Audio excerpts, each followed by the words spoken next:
9 times out of 10, before someone has considered what type of kit they're going to be taking with them, they have an idea of where they would like to go. We've all been there. We've sat in front of a computer screen or sat behind a till fantasizing about ditching the 9 to 5 and go exploring what's unknown to you.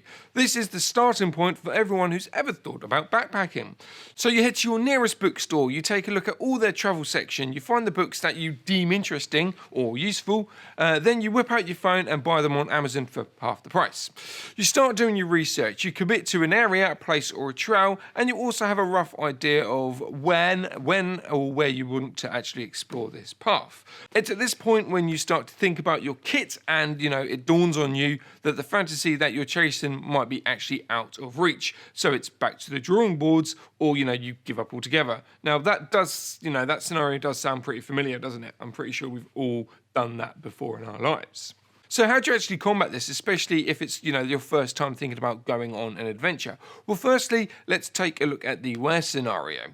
So you say you got an idea, you want to visit Canada, for instance. Now, Canada is rather a big place. Based on the type of hiking that you normally undertake, this should deem the type of exploring that you really should do. Say, for instance, you've never stepped foot on a hiking trail before. Your first Canadian backpack adventure should not be walking from east to west. That would probably kill you. So again, using that idea of Canada, find a place or places that are close by with trails, but also suit your style of walking.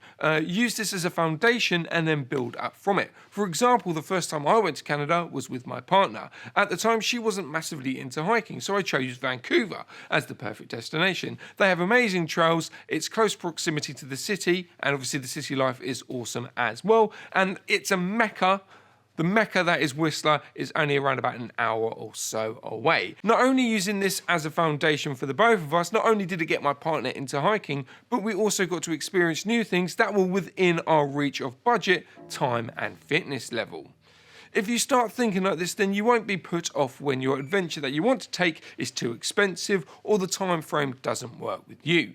You could pick it apart and create something that is more realistic for you, and doing this means you won't feel defeated. In fact, you'll feel more excited about what lays ahead because you've well and truly catered your own adventure. So yeah, really think about where you want to go, what you want to do, and break it down even more. So you know where you want to go, and you know it's manageable. Now it's time to think about when you would like to go. You really need to do your research of the area or areas you want to explore. Find blogs and forums from people that have done it and, explored where you want to go. Don't just think to yourself, I like the summertime, so yeah, I want to go on an adventure in the summertime. Doing this without proper research can be fatal, especially if you're visiting another country. Check weather reports, then go back several years. See if there have been any differences in weather patterns. Just because it's sunny at the same time last year doesn't mean it will be again. Doing some weather research, you might uncover that out of the 5 years you researched, 3 of those years they had sporadic heavy downpours. That way you know that you might need to pack some wet weather gear instead of shorts and tees. Depending on the time of the year you want to backpack, it will determine how much room you actually have in your pack.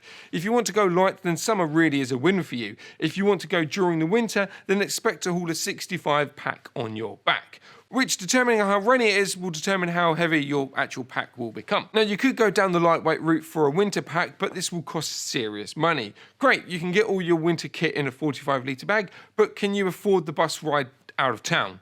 Just like finding out where you want to go, try to figure out the foundations first. Look at the type of hiking you'll be doing. Now, do the trails work best during dry or the wet months? Are you confident at navigating at night time, especially if it's a place you've never been before? You need to start with the questions and give yourself realistic and truthful answers. Doing this will mean that you'll find the perfect place for you to backpack and also the perfect time to do it. So yeah, in a nutshell, have a rough idea of where you would like to go. Think to yourself, can you in fact do these types of trails? Check out a rough time when you would like to do it, and then take a look at what kit you might need to take with you. Then just keep going back and forth until the perfect backpacking adventure is planned right out in front of you.